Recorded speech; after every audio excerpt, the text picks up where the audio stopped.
Nous sommes en 1906. Les rues de Madrid vivaient l'une des journées les plus glorieuses de leur histoire.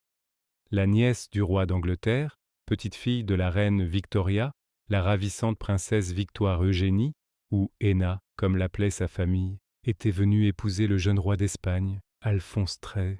Tandis que le carrosse royal progressait dans les rues ornées de fleurs, la foule acclamait sa nouvelle reine avec ferveur.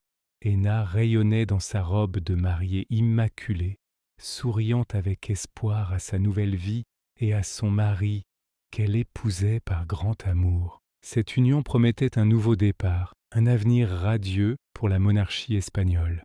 Mais ni Henna ni le peuple espagnol ne se doutaient que sous cette robe de mariée se cachait non seulement une princesse, mais aussi un sombre héritage qui rongeait secrètement les plus nobles familles d'Europe.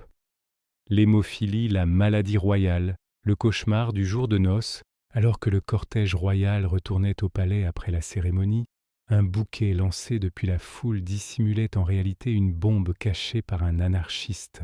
Une terrible explosion transforma les lieux en un véritable enfer. Des dizaines de personnes perdirent la vie et des centaines furent blessées. Le roi et la reine survécurent miraculeusement sans une égratignure. Mais la robe de mariée d'Henna, d'un blanc de neige, fut tachée par le sang d'innocents. Ce fut, dès la première heure, un sombre présage qui s'abattit sur leur mariage et leur règne. Le bonheur et l'espoir laissèrent soudain place au sang et à la peur.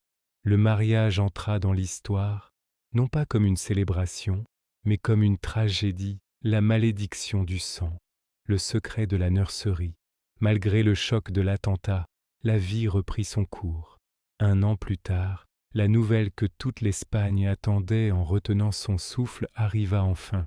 La reine Henna avait donné naissance à un prince héritier. Le palais fut inondé de joie à la naissance du prince Alphonse. Cependant, cette joie fut de très courte durée.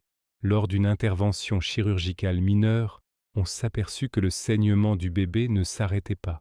Les visages terrifiés des médecins révélèrent fort l'amère vérité. Le prince héritier était atteint d'hémophilie, une maladie héritée de son arrière-grand-mère, la reine Victoria. Pour le roi Alphonse XIII, ce fut un effondrement. La colère et la déception de ne pas pouvoir donner un héritier sain à son pays se tournèrent directement contre sa femme, Henna. Le roi, qui regardait autrefois son Henna avec un immense amour, la voyait désormais comme la femme qui a introduit cette maladie dans notre famille. L'amour qui les unissait laissa place à une distance glaciale et aux reproches. La reine Henna devint de plus en plus seule dans les couloirs du palais. Aux yeux de tous, elle n'était plus seulement la reine d'Espagne, mais aussi la porteuse du sang maudit qui mettait en péril l'avenir du royaume, une famille qui se défait, une monarchie qui s'effondre. Henna et Alphonse eurent plus tard 4 autres enfants. Un de leurs fils, Gonzalo, était lui aussi atteint d'hémophilie. Chaque jour au palais devenait un cauchemar au moindre risque de chute ou d'égratignure des enfants. La reine Henna se consacra entièrement aux soins de ses enfants, mais cela l'éloigna encore plus de son mari, le roi.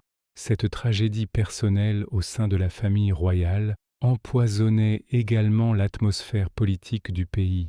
Des murmures circulaient parmi le peuple et dans les milieux politiques, parlant d'une monarchie faible avec un héritier malade. Cette situation, combinée aux attitudes instables et autoritaires du roi, ébranla fondamentalement la confiance envers la monarchie. Finalement, en 1931, la République fut proclamée en Espagne, et la famille royale fut contrainte à l'exil. Leur tragédie personnelle était devenue une partie intégrante d'un effondrement national. Leurs 2 fils hémophiles, le prince Alphonse et le prince Gonzalo, perdirent la vie à un jeune âge suite à des accidents mineurs qui entraînèrent des hémorragies imparables. La reine Victoire Eugénie était arrivée en Espagne comme un espoir radieux, mais elle était devenue, sans le savoir, la porteuse d'une tragédie. Son mariage, qui avait commencé par amour, s'est transformé en cauchemar, et sa maternité en une anxiété sans fin. Son histoire est le récit poignant de la manière dont le destin d'une femme a été broyé entre un gène invisible et les rouages impitoyables de l'histoire. Elle n'était pas seulement une reine, mais aussi le symbole d'une triste histoire, écrite avec du sang et de l'or.